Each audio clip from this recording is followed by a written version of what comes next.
The technological advances, augmented and virtual technology, reinvent our relationship with reality.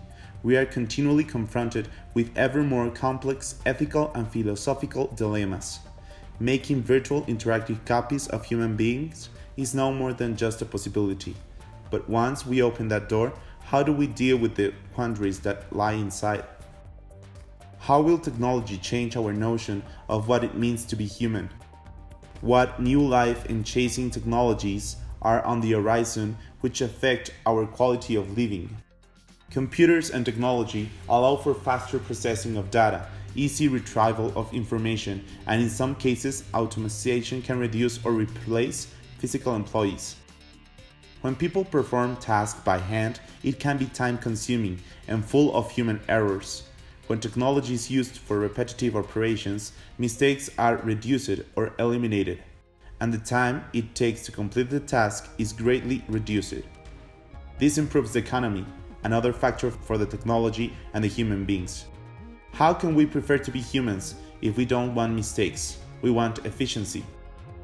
Bringing together makings urge to upgrade and automate everything, down to human biology itself, with our timeless quest for freedom and happiness. Before it's too late, we must stop and ask the big questions. How do we embrace technology without becoming it?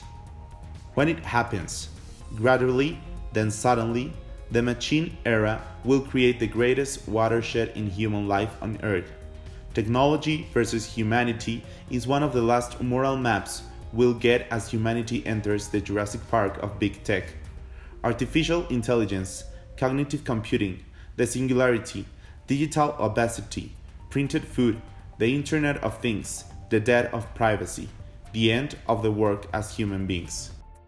We knew it, and radical longevity, the imminent clash between the technology and humanity is already rushing toward us. What moral values are you prepared to stand up for before being human alters its meaning forever?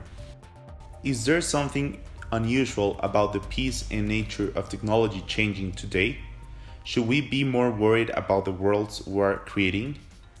Michael Bess is a historian of science at Vanderbilt University and the author of Our Grandchildren Redesigning Life in Bioengineering Society. His book offers a sweeping look at our genetically modified future, a future as terrifying as it's promising. But he's also someone who thinks a lot about the border relationship between technology and society. The role that technology plays in human life is becoming an increasingly urgent question. Big tech companies like Facebook and Twitter are under fire for their role in spreading fake news.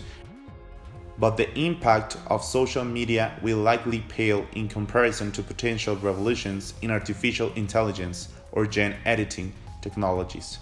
I reach out to Bess to talk about our technological future and why he thinks we're not asking the sorts of questions we should be asking about where we are headed and what will mean for humanity. If we ask these questions in a thoughtful, explicit way, then we can say more definitely what these technologies are adding to the human experience and, more importantly, what they are subtracting from the human experience.